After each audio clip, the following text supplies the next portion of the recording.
Hey, Bonnie's fans, basketball season is just around the corner. And when it arrives, there will be a new look squad this year at the Riley Center.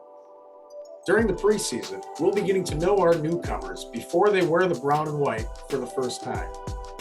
I'm Jack Milko, and today I'll be chatting with Daryl Banks III. The last time Daryl was interviewed was in March 2022, when he was interviewed by Charles Barkley, Clark Kellogg, Kenny the Jet Smith, and Ernie Johnson before his team's Elite Eight matchup against North Carolina in the NCAA tournament. So with that in mind, what was your favorite moment from the 2022 NCAA tournament, Daryl? Honestly, the favorite moment is probably the win after Purdue. Just because, we made history with that win, being the only 15 seeds to ever make it to the Elite Eight. So I would say that was probably the biggest moment. You were a four-year member of the boys basketball team at the Patrick School in Hillside, New Jersey. I went to the Patrick School, very prestigious basketball school. They have alumni such as Kyrie Irving, Michael K. Gilchrist. Being there, it just gave me a lot of experience. Since it's a powerhouse school, there's always people coming in and people going out. But just being able, from a freshman, being behind guys like Bryce Aiken, Jordan Walker, there's a lot of guys that played at the high major level. It just made me have to work for pretty much wait my time until I got to step up in my junior year.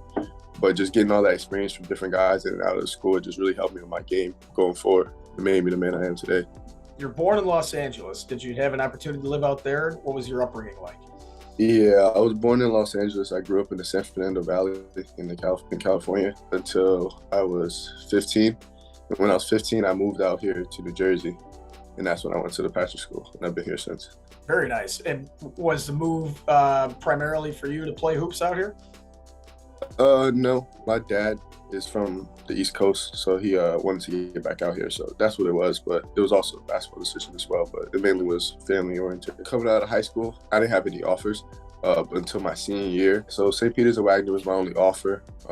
Coach Shaheen, he was someone who also attended the Patrick School, so I knew him for my 4 years because he would always be there. Before he was with St. Peter's, he was with Seton Hall, so he would be up at the school recruiting and just at the school because he's an alumni. So going through that process and then really getting to know him when he started recruiting me, that's why I went with the decision to go to St. Peter's. Yeah, and he obviously is an amazing coach. And what was so amazing watching your guys' NCAA tournament run was the camaraderie you had as a team and with Coach Holloway. Now, going back to your freshman, sophomore seasons, the 1920 season, 2021, obviously really difficult circumstances with COVID-19 upending your freshman season and then playing through the pandemic during your sophomore season. My freshman year, we the home opener for conference play, we were playing Iona. I think they just won the championship like 3 years in a row, and they're the favorite to win it that year too. I had a career high of 25 points, and I had a buzzer beater to go along with it. Was happened to make sports in the top 10, so that was like the highlight of my freshman year.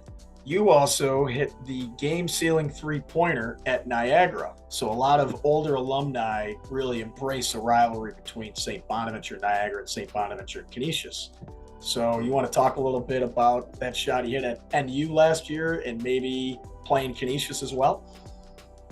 Yeah, so for us at St. Peter's, that Buffalo trip when you had to play Niagara and Canisius was always a tough trip for any team. Mm-hmm. It doesn't matter if they were a lower seed or what it was. It just that trip was always a strenuous trip. So coming out there and you had to at least get one win. That was the mentality out there. You can't lose both of those games out there.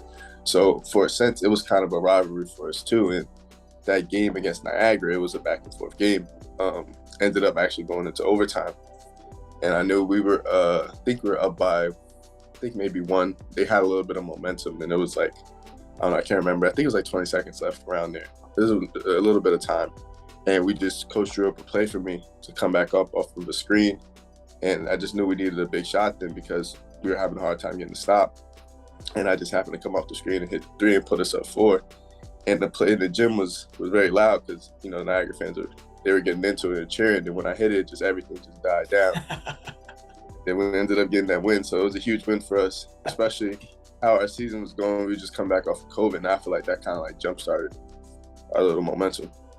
Yeah, that was the end of January, right? And you guys really just started to pick up some momentum, and look what happened. You guys were the darlings of the national media. That was just so cool. Yeah. So you're a fantastic free throw shooter. You're the best free throw shooter in the team at St. Peter's. What has led you to become such a great free throw shooter, and where do you draw on your inspiration from? Because I know Coach Schmidt has always emphasized free throw shooting as well.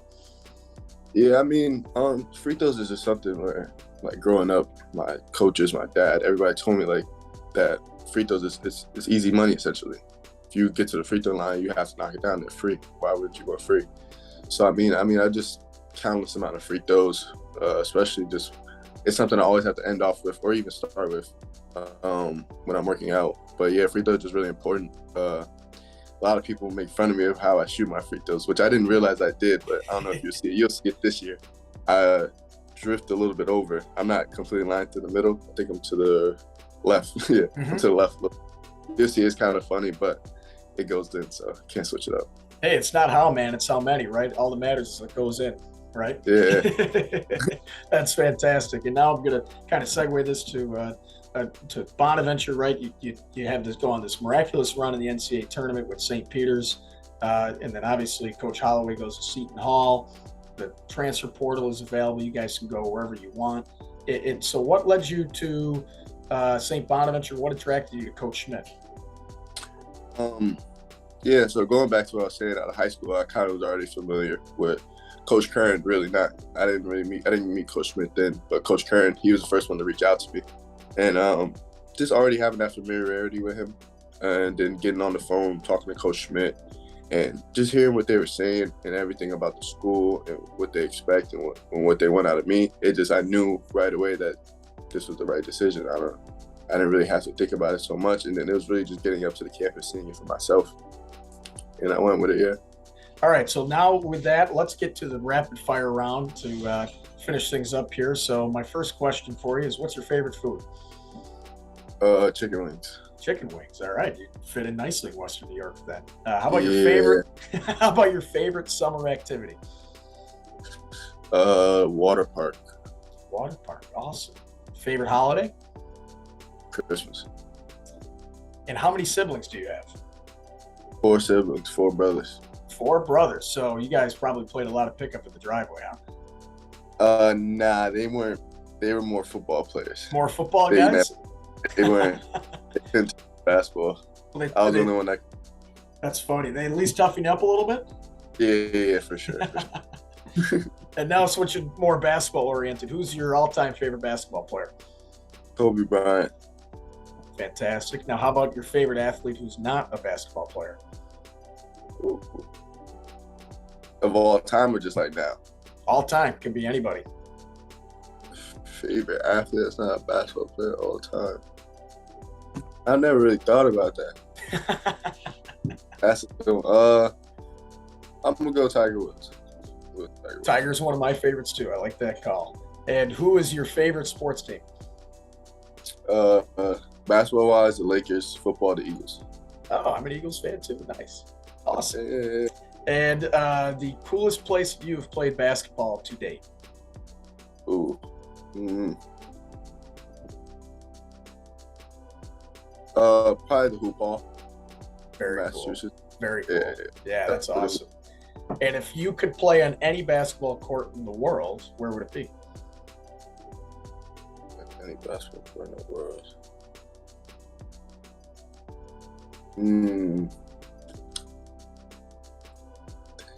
Any basketball. I mean, I would like to go in the Melo's gym, the Black Ops gym. I haven't been in there, so that would be very cool. Yeah. And here's my last question for you, and this might be the toughest one, but if you could describe yourself as a person with 3 words, what 3 words would they be? 3 words. All right. Hardworking. Caring. And caring. I don't know. Laid back. I like that. I like that, man. Those are 3 good words. Well, Bonnie's fans, this has been terrific. Daryl Banks, he's going to light up the Riley Center this year. He's a great 3-point shooter and obviously a great free throw shooter as well. He's going to complement this team nicely, and who knows what this team can do in March. We'll just have to see, right, Daryl? Yeah, we'll have to see. Wait and see. Fantastic. All righty, with that, this has been a great interview. Thank you so much, Daryl, for joining me. I'm Jack Milko with St. Bonaventure. Thank you.